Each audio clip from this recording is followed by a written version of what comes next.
அனைவருக்கும் நமஸ்காரம். இன்றைக்கி நம்ம ஸ்ரீ கோகுலம் சேனலில் 2025ஆம் வருட ஆனி மாத கன்னியா ராசியின் பலன்களை பற்றி தெரிஞ்சுக்க போகிறோம். ஜூன் 15, 2025 ஞாயிற்றுக்கிழமை அன்று ஆனி மாதம் அப்படிங்கிறது ஆரம்பிக்குது. ஜூலை 16, 2025 புதன்கிழமை வரைக்கும் இந்த ஆனி மாதம் அப்படிங்கிறது இருந்துட்டு வருது. இந்த ஆனி மாதத்தின் கிரக நிலைமைகள்: மேஷத்தில் சுக்கர் பகவான் மேஷத்திலிருந்து ரிஷபத்திற்கு ஜூன் 30ஆம் தேதி பயிற்சி ஆகிறார். மிதுனத்தில் குரு சூரியன், கடகத்தில் புதன், கடகத்திலிருந்து புத பகவான் சிம்மத்திற்கு ஜூன் 23ஆம் தேதி அன்றைக்கி பயிற்சி ஆகிறார். சிம்மத்தில் கேது செவ்வாய், கும்பத்தில் ராகு, மீனத்தில் சனீஸ்வரர். இதே இந்த ஆனி மாதத்தின் கிரக நிலைமைகள். பொதுவாக இந்த ஆனி மாதம் கன்னி ராசிக்காரர்களுக்கு பெரிய அளவில் கை கொடுக்கக்கூடிய மாதமாக பார்க்கப்படவில்லை. காரணம், நம்மளுடைய ராசிநாதனாக இருக்கக்கூடிய புத்திகாரகனாக இருக்கக்கூடிய புத பகவான் 12ஆம் வீட்டில் மறைவு, 10ஆவதற்கு அதே இடத்தில் அஷ்டமாதிபதியாகவும் இருக்கக்கூடிய செவ்வாயும் சரி, கேதுவும் சரி 12ல் இருக்காருன்றதுனால ரொம்ப அதீதமான செலவுகளை எட்டி கொடுக்கக்கூடிய மாதமாக இந்த மாதம் இருக்குது.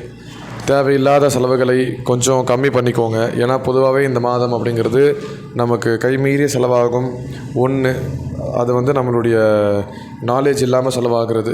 இன்னொன்று, ரொம்ப ரொம்ப கொழுப்போட ரொம்ப திமிரு பிடிச்சி இந்த மாதம் நான் காசு வேணுன்ட்டே காலி பண்ணுறேன் அப்படின்னு சில பேர் அவங்க ஜாதகத்தில் இந்த கிரகங்கள் கெட்டு போகிற பட்சத்தில் ரொம்ப திமிராக இந்த மாதம் நான் பாரு உன்னுடைய சொத்தை நான் காலி பண்ணுறேன், உன்னுடைய பணத்தை நான் காலி பண்ணுறேன் அப்படின்னு நம்ம ஃப்யூச்சரில் கஷ்டப்படுவோம் அப்படின்னு தெரிஞ்சும், நமக்கு அந்த ஒரு பொருள் தேவையில்லை அப்படின்னு தெரிஞ்சும் அந்த பணத்தை தேவையில்லாமல் விரயத்தில் போட்டு ரொம்ப லாஸில் போகக்கூடிய மாதமாகவும் இந்த மாதம் கன்னியா ராசிக்காரர்களுக்கு பார்க்கப்படுறது. அதனால் ரொம்பவே உஷாராக இருக்கக்கூடிய மாதம்.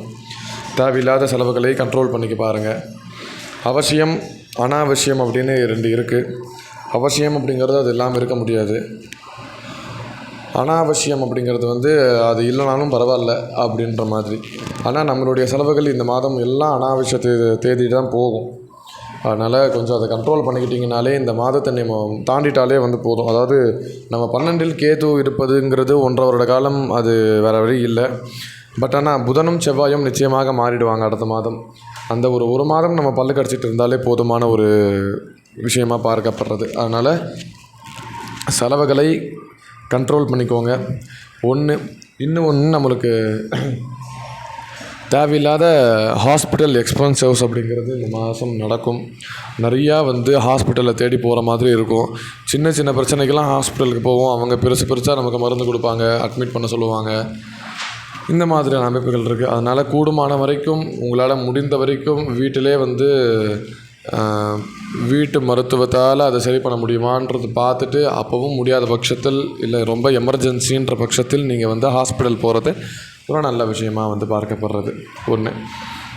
அடுத்தது 6ல் ராகு, 12ல் கேது. இந்த ராகு கேது பயிற்சி வந்ததுலேருந்தே ஒரு 1.5 வருஷத்துக்கு இது ஸ்டாண்டர்டு. அதனால் கடன் ரொம்ப பெரிய லெவலில் இருக்குது அப்படின்னா கொஞ்சம் கொஞ்சமாக இந்த 1.5 வருஷத்தில் அந்த கடனை எல்லாம் முடித்து நீங்கள் கொஞ்சம் சீக்கிரமாக ஃப்ரீ ஆகிடுவீங்கன்ற மாதிரி ஒரு அர்த்தம். இன்னும் ஒரு அர்த்தம், நம்ம ஃப்ரீயாக தான் இருக்கோம் அப்படின்னா நிறையா கடன் வாங்கி ஒரு பெரிய கமிட்மெண்ட்டுக்குள்ளே போக போகிறோம் அப்படிங்கிறது அர்த்தம். ஸோ எப்போவுமே கிளாக் வைஸ் இல்லைனா ஆன்டி கிளாக் வைஸ் எப்படியோ அந்த மாதிரி நம்ம ஒரு சைடில் இருக்கோம் அப்படின்னா அந்த சைடுக்கு ஆப்போசிட் சைடில் இருக்கிற ஆக்டிவேஷன் தான் நமக்கு இந்த கிரக நிலைமையினால் கிடைக்கும். அதனால் இந்த வருடமும் நமக்கு அப்படி தான் இருக்கும். அடுத்தது 7ல் சனீஸ்வரர். 7ஆம் அதிபதியாக இருக்கக்கூடிய பிரகஸ்பதி 10ஆம் வீட்டில் இருக்காருன்றதுனால கல்யாணம் ஆகாதவர்களுக்கு கல்யாணம் நிச்சயிக்கப்படும். காரணம், 7ல் சனீஸ்வரர் தான் இருக்கார் அப்படின்னு பார்த்தீங்கன்னாலும் நமக்கு பாக்கியஸ்தானாதிபதியாக இருக்கக்கூடியவரும் அவரே. 5ஆம் அதிபதியாக இருக்கக்கூடிய சனீஸ்வரர் 7ஆம் வீட்டில் இருக்கார், நம்மளுடைய ராசியை பார்க்குறாரு. அதனால் நிச்சயமாக கல்யாணம் ஆகாதவர்களுக்கு இந்த வருடம் கல்யாணம் அப்படிங்கிறது நிச்சயிக்கப்படும். ஒன்று. அடுத்தது சுக்கிர பகவான் 8லிருந்து 9ஆம் வீட்டுக்கு போகிறாரு. அதனால் உடம்பு சரியில்லாமல் இருக்குது, நீங்கள் ஏதாவது ஒரு மெடிசன்ஸ் எடுத்துகிட்டு இருக்கீங்க, ப்ராப்ளம்ஸில் இருக்குது அப்படின்னா இந்த மாதத்தோட அந்த ப்ராப்ளம் எல்லாமே சரியாக போகும். அந்த சரீரத்தில் இருக்கக்கூடிய உபத்திரவங்கள் அப்படிங்கிறது இந்த மாதம் கொஞ்சம் உங்களுக்கு சரியாக போகும். அதே மாதிரி தந்தையாருடைய உடல் நலமும் வந்து கொஞ்சம் சீராக மாறுறதுக்கு ஆரம்பிக்கும். அடுத்தது 10ல் குரு அப்படின்றதுனால நம்மளுடைய தொழிலில் ஒரு சின்ன ஷேக்னஸ் வரும். அதனால் தொழிலில் ரொம்ப ஜாக்கிரதையாக இருக்கிறது ரொம்ப முக்கியமான விஷயம். உங்களுக்கு மேல் அதிகாரி இல்லைனா வந்து உங்களுடைய பார்ட்னர்ஸ் இவங்கக்கிட்டலாம் வந்து கொஞ்சம் உஷாராக இருக்கிறதுங்கிறது ரொம்ப முக்கியமான விஷயமாக பார்க்கப்படுறது.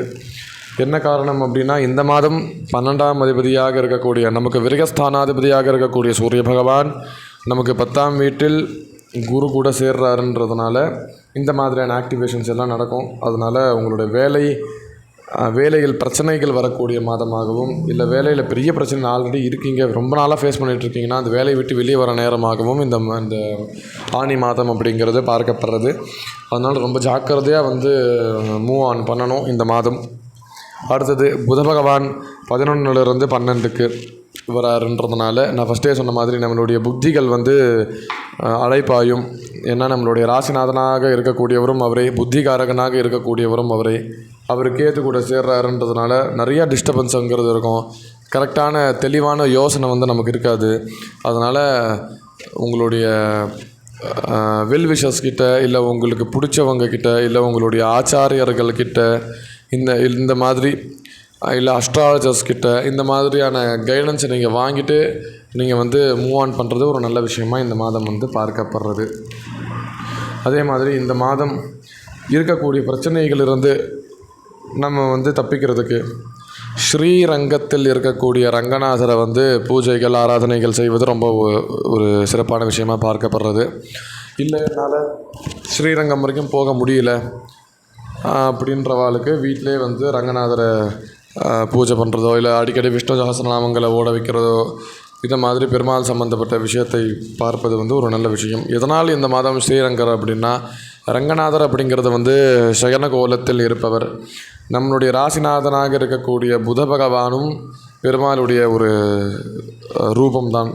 அப்படிப்பட்ட நம்மளுடைய ராசிநாதனாக இருக்கக்கூடிய புத பகவான் 12ஆம் வீட்டில் வராருன்றதுனால நான் வந்து இந்த மாதம் ஸ்ரீரங்க பெருமாளை வந்து சஜஸ்ட் பண்ணுறேன். எதனால் 12ஆம் வீட்டில் வராருன்றதுனால ஸ்ரீரங்க பெருமாள் அப்படின்னா, 12ஆம் வீடுங்கிறது வந்து சயன போக ஸ்தானம் அப்படின்னு சொல்லுவாள். அதாவது படுக்கக்கூடிய இடங்கள், இல்லைன்னா தூக்கம், இந்த மாதிரியான சப்ஜெக்டை வந்து அந்த 12ஆம் வீட்டை பேஸ் பண்ணி தான் வந்து பார்க்கணும்.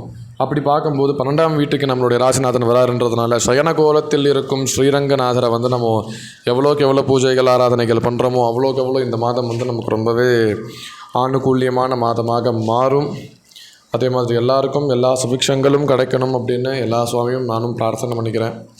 இதோட அடுத்த ராசி வீடியோவில் சந்திக்கலாம். நன்றி, நமஸ்காரம்.